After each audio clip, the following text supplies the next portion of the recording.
Eigentlich braucht es nur 3 Zutaten: Mehl, Wasser, Salz. Dann Gefühl für den Teig und Zeit. Bis zu 72 Stunden dauert es bei der Biobäckerei Öfferl in Niederösterreich, bis das Brot fertig ist.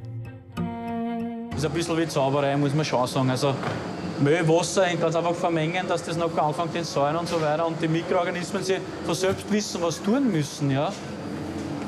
Es ist jetzt ein Klumpenteig eigentlich. Und dann kommt eigentlich was raus, wo man denkt, wow, wie geil schmeckt das eigentlich. Auch hier wird Brot gemacht. Der Backmittelhersteller Puratos beliefert Großbäckereien auf der ganzen Welt mit sogenannten Backhilfen. Mischungen aus hochtechnologisch hergestellten Enzymen. Mit diesen Zusätzen kann nichts mehr schiefgehen im Backprozess, auch ganz ohne große Handwerkskunst. Baking is science. Backen ist Wissenschaft. Man muss verstehen, was in einem Teig passiert. Da gibt es sehr viel Interaktion zwischen den Zutaten. Und genau hier kommen unsere Produkte ins Spiel und garantieren jedem Bäcker Gelassenheit und gute Qualität. Das ist unser Ziel. Und deshalb sind wir heute ein 2 Milliarden Euro Unternehmen.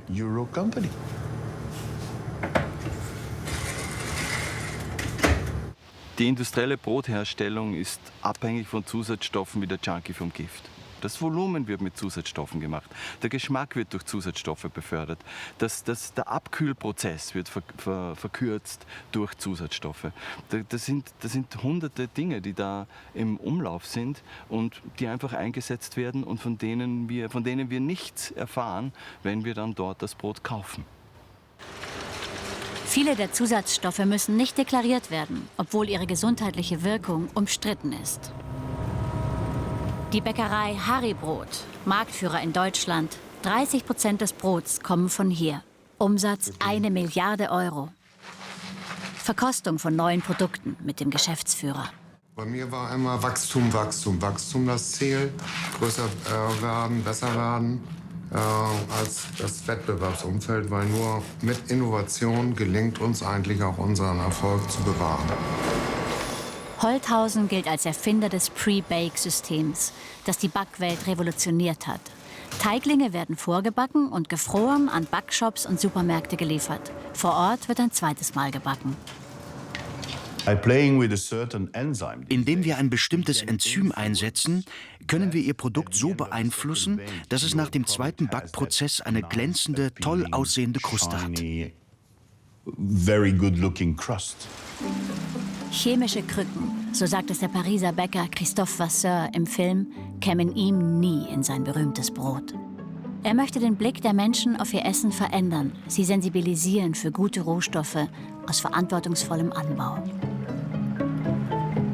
Die Tragödie unserer Zeit, so Vasseur, ist, dass wir die Zeit als Feind sehen und nicht als Verbündeten. Der Teig ist etwas Lebendiges, Fragiles. Man muss sehr respektvoll mit dem Rohstoff umgehen und mit dem Prozess. Das beobachte ich und bekomme ein Aroma-Feedback. Es riecht göttlich. Es ist perfekt gebacken. Gärzeit 2 Tage. In der Ausbildung gilt heute 2 Stunden. 2 Stunden gegen 2 Tage. Was passiert in diesen 2 Tagen? Es ist wie beim Wein, der 10 Jahre im Keller ruht. Viel besser. Das Brot ist leichter verdaulich und viel besser für den Blutzuckerspiegel.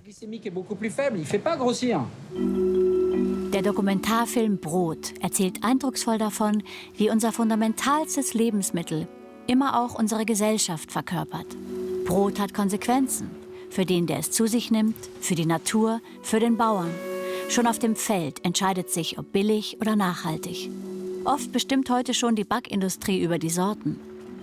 Die Biobäcker müssen eng mit ihren Biobauern zusammenarbeiten und sagen, was hast du dies für eine Sorte?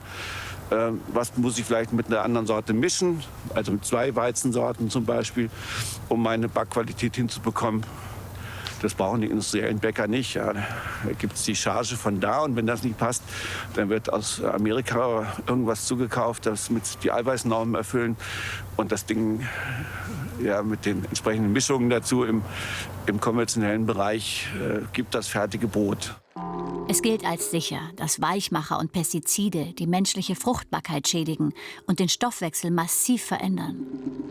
Zu den umstrittenen Backzusatzstoffen wollte die Europäische Behörde für Lebensmittelsicherheit kein Interview geben. Wir leben mit einem Kontrollsystem, das Grenzwerte bestimmt. Das sagt, so und so viel darf an Gift in der Nahrung drinnen sein.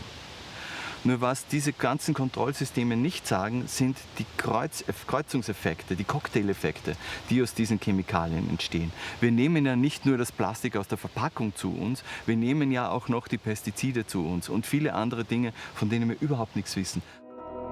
Aufklärend und sinnlich zeigt dieser Film die Widersprüchlichkeit unserer Konsumwelt und macht klar, die tägliche Entscheidung, wessen Brot man isst, fällt keiner für sich allein.